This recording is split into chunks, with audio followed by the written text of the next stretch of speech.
For our permission assets inaugural video, we're going to talk about permission assets. Basically, why should you even care about this? What is it? And how can you leverage it? So why should you care?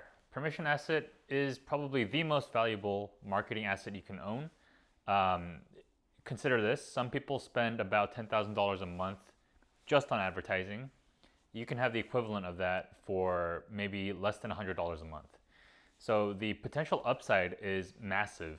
The potential of permission assets is like nothing else in marketing. So it's one of the most valuable assets you can own. So pay attention. I'm going to show you how to create it and how to leverage it, just like we're doing here with this video. So what is it? A permission asset is a type of propellant. So whenever you need to leverage something in order to get people's attention, whether that's because you have a new associate or you have a new service that you're excited to get more patients for, you want to get the word out. And you can leverage propellants. So propellants are those things like advertising, sending mailers out, having a billboard, basically doing an activity to get attention. So the things that let you get attention at will, that's a propellant. So permission assets are a type of propellant, but it's based on two important concepts. One is that it's completely owned by you, so you're not leveraging another platform. You're not leveraging Meta, you're not leveraging their network, you're not leveraging Google Ads, you're not leveraging their search platform, you're not leveraging mailers, you're not leveraging their infrastructure or billboards or anything like that. You completely own permission assets so that when it comes to reaching out to those people, you own the vertical, all right? And the second thing that it's based off of is that today, it's cheaper than ever to reach someone who wants to hear us. And it's also more expensive than ever to reach someone who doesn't want to hear us. So think of how prevalent things like ad block, things like, I don't know, for example, I have a vinyl record player, and I have it because I don't want to be annoyed by algorithms or advertisements while I listen to music. So we as a culture are shifting away from being advertised to and instead choosing a more advertised-free lifestyle. So it's based on those two principles. One, of ownership, and two, that times are changing and this is the medium that is going to best align with the times. All right, so how can you leverage it? How can you take this incredible thing and start to leverage it? Well, first is you have to identify the desired feeling. So if you haven't already, check out the strategy course. There you'll figure out exactly how to identify the desired feeling of the target audience.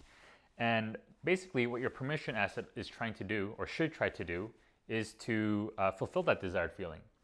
So it's not an asset where we just talk about us, like, hey, here's my latest product, here's my latest course, here's my services that I can help you with.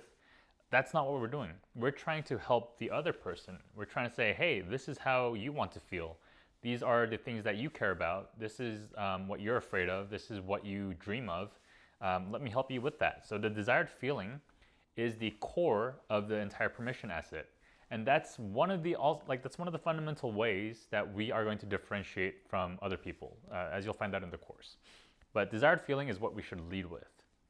The next thing is going to be cadence. How often are we going to deliver that desired feeling to them? So there's two aspects of this. One is, yes, like we want to be routine enough so that they expect it and they eagerly await us. But also what I noticed as I step into doing permission assets for myself is that it just puts the ball in our court. It makes us responsible for actually going out and committing to a schedule and actually doing the work of delivering desired feelings. So setting a cadence is very important, but you also want this to be very intentional. You don't want to say, hey, I'm going to do this daily and just kind of ignore your other responsibilities or be kind of unrealistic with it. So you want to be very intentional with how you set your cadence to make sure that it's sustainable for you. And then finally, you have touch points. When will you ask people to join your permission asset? And typically this should be done right after you deliver on a desired feeling somewhere else. So let's say you have delivered a feeling, like for example, what I'm doing here, the desired feeling that I intend to impart on viewers or readers or whatever is a feeling of more clarity when it comes to understanding how to grow their practice, understanding marketing, and so on. So the desired feeling that I'm assuming that you would want from watching something like this is more clarity, confidence, feeling competent, right? And that's what I'm trying to do. And after I impart those feelings to you with this video, then there's been a promise kept.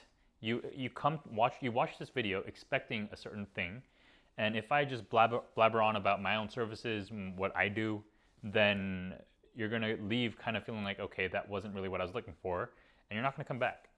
But if you come and there's an expectation of a promise that I'm gonna deliver this to you, and I do deliver it, then right after that is when I would ask for you to join the mailing list or whatever it is, whatever permission asset that you're providing. So that's it. You just keep doing that. So we create a promise of, hey, if you join this asset, here is the feeling that I can give you, and you just keep delivering that. You don't do anything more, so you don't start suddenly sending things that they didn't ask for, and you don't do less. You don't say that, hey, I'm going to provide this to you on a monthly basis, and then never show up, right? And then over time, this permission asset grows into something massive.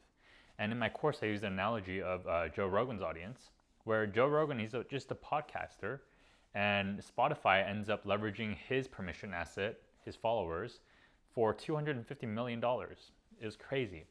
And people wondered how that was possible. But it is really the strength of permission assets. It is the strongest propellant. It is more desired than any other propellant. It's more effective.